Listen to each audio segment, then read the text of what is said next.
It's a Saturday evening in your own backyard. The picnic table is set, the kids are hungry, and you're carrying over a rack of ribs you have been babying at the smoker since 10 o'clock this morning.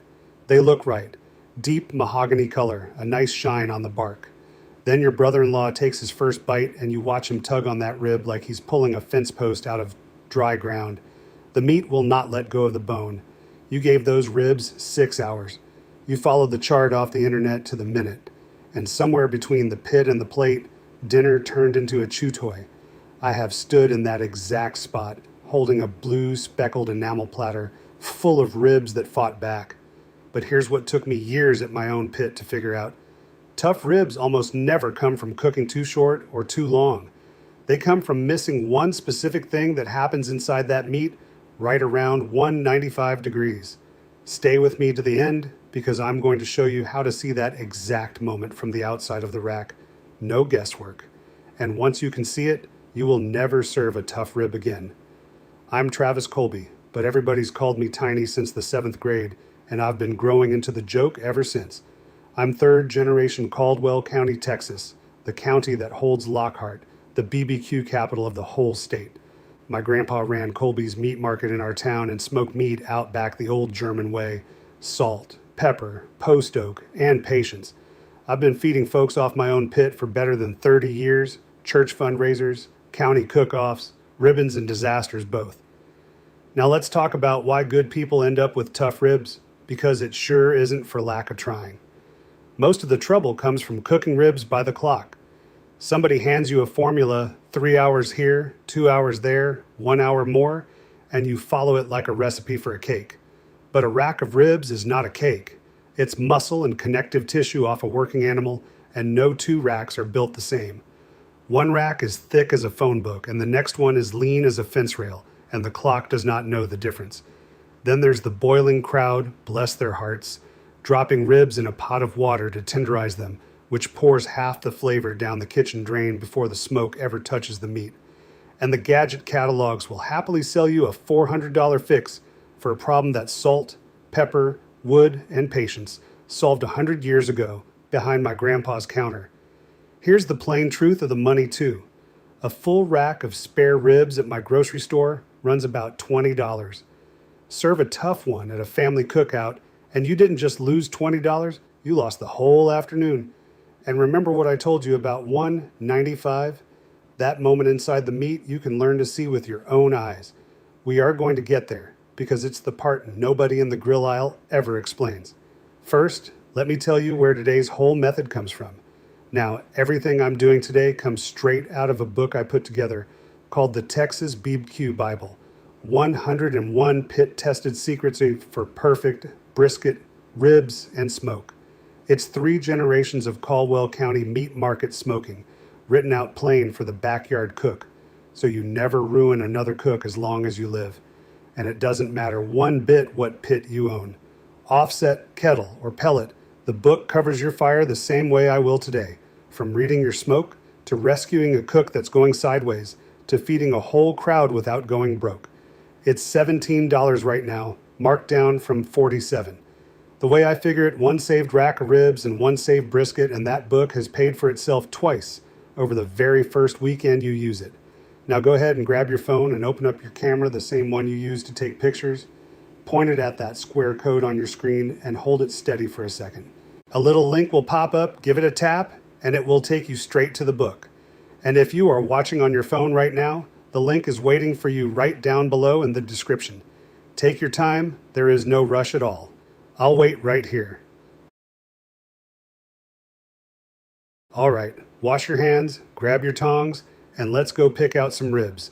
Step 1, picking the rack. Today we are cooking spare ribs trimmed down to what the stores call a St. Louis cut, and I'll tell you why.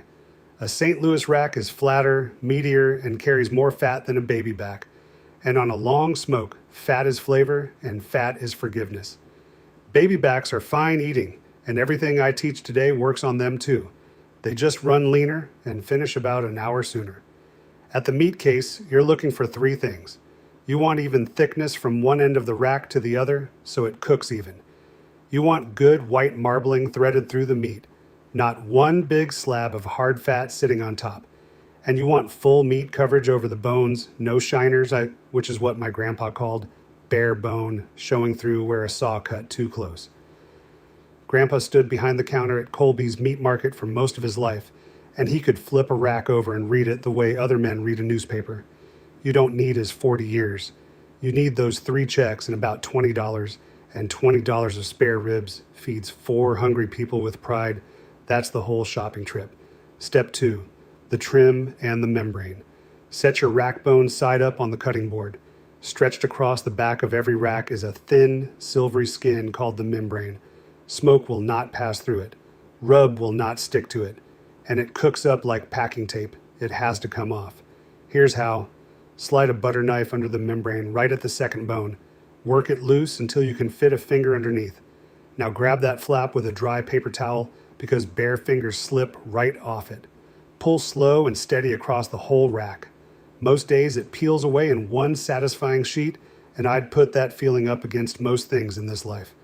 While the rack is on the board, trim away any loose flaps of meat and any hard lumps of fat on the meat side because loose pieces just dry out and burn. Take your time with this part. There is no rush at all. A good trim is 5 quiet minutes at the cutting board, and it pays you back for the next 6 hours at the pit. Step 3, the rub, the Texas way. At my grandpa's market, it was salt and pepper, and at my pit, it is still salt and pepper. Equal parts kosher salt and coarse ground black pepper. The 16 mesh grind, if your store carries it, shaken together in a big shaker. That's the backbone. Now, ribs run a little sweeter than brisket, so if your family likes a touch of sweet, add a small handful of brown sugar and a spoonful of paprika to that shaker, and I won't tell a soul in Lockhart. If you want, wipe the rack with a thin coat of plain yellow mustard first, purely as glue for the rub because you will never taste it once the smoke gets going. Then season from about a foot above the meat, both sides, until it looks like a light dusting of gravel on a country road. Let the rack sit on the counter while you build your fire and watch the rub turn dark and wet as the salt pulls in. That's the seasoning going to work before the smoke ever starts.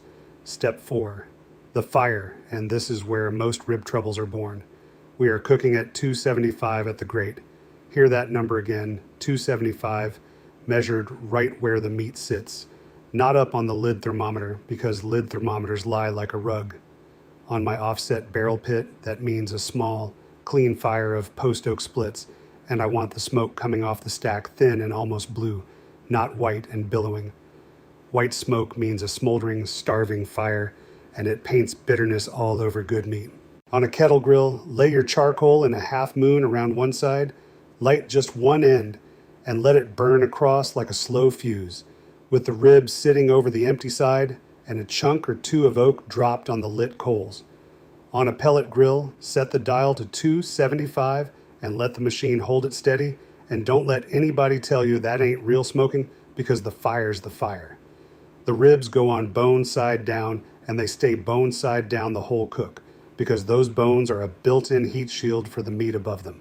Close the lid, and here comes the hardest instruction of the whole day. Leave it alone for 1 full hour. Every peak costs you heat and costs you smoke. Low and slow, friends, low and slow. And hold on to that 195 number from the start, because in a couple of steps, I'm going to show you exactly what it means, and it is not what the time charts told you. Step 5, the spritz. After that first hour, mix a spray bottle, half apple cider vinegar and half water, and give the ribs a light misting about once an hour, the edges especially. Now, folks believe the spritz keeps the meat moist inside, but a little mist can't soak through a rib. What it really does is keep the surface cool and tacky, and a tacky surface grabs onto smoke, while a cooler edge keeps your crust from scorching before the inside catches up. Somewhere around hour 2, you'll see the color you came for, that deep red mahogany shine, and the rub will have set into a crust you can tap with your finger. That crust is called the bark, and underneath it, the smoke ring don't lie. Step 6, the wrap and the fall off the bone decision. Around hour 3, once the bark is set and the color's right, you've got a choice to make, and I'll give it to you straight, because both roads are honest roads. If you want true competition-style ribs with a little chew and a bite mark that holds its shape for a judge, Wrap the rack tight in butcher paper and put it back on the pit. Paper breathes, so the bark stays firm. But if your table wants fall off the bone tender, and let's be honest, most families do, wrap the rack in heavy foil instead. Meat side down on a few pats of butter and a sprinkle of that brown sugar, sealed up tight. Foil traps the steam, and steam is what melts a rib soft. A cook-off judge would mark me down for it, and my boys would hand me a trophy for it, and I know exactly whose opinion I cook for on a Saturday. Either wrap goes back on the pit at the same 275, and I want you to hear that one more time. 275, held steady for about another hour and a half or so. And that little phrase, or so, is exactly where the secret I promised you lives, so don't you touch that dial yet. Step 7, and here is the part I have been holding since the very start. What actually happens at 195. A rib is laced with connective tissue called collagen, the tough, ropey stuff that holds a hard-working muscle together, and collagen is exactly why an underdone rib chews like a fan belt. But somewhere between about 190 and 203 degrees inside the meat, that collagen melts down into gelatin, the soft, rich, silky stuff that makes a great rib feel like it surrenders in your mouth. And here is the piece nobody ever explains. That melt takes time inside that window, not just a number touch for 1 second. 2 racks can both hit 195 on a thermometer, and the thick rack still needs another 45 minutes in that zone, while the thin rack is already perfect. That is why cooking by the clock fails, and that is exactly why the chart let you down at that cookout. So how do you see it from the outside, like I promised? 2 ways, and neither one needs a probe. First, the bend test. Pick the rack up from one end with your tongs and give it a gentle bounce. If it bends easy past a right angle and the bark cracks open between the bones, the collagen has let go and your ribs are ready. If it stands out stiff as a diving board, it needs more time. Simple as that. Second, the toothpick test.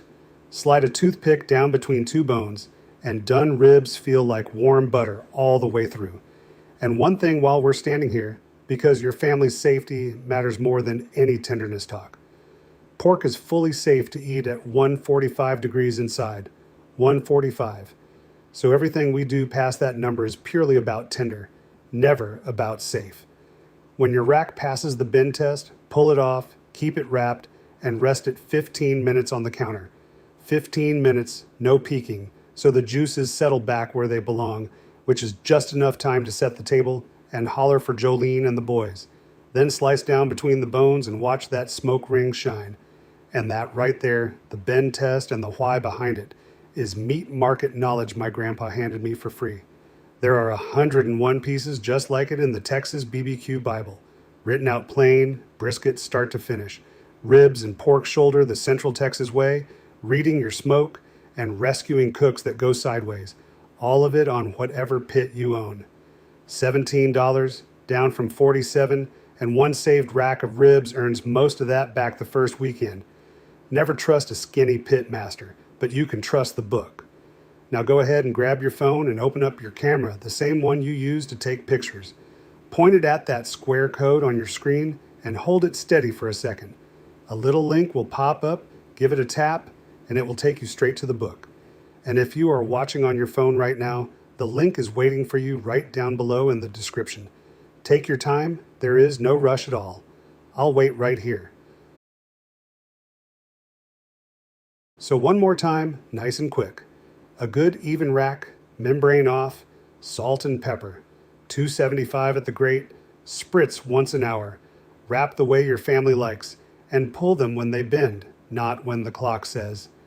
Now tell me in the comments what state you're smoking in and what's going on your pit this weekend. I read every single one. And next time, I'm fixing to show you what the old market men did with a cheap chuck roast to make it eat like brisket at about 1/3 of the price. And it starts with where you put the salt the night before. Keep your fire low and your stitches tight, and I'll see y'all next time.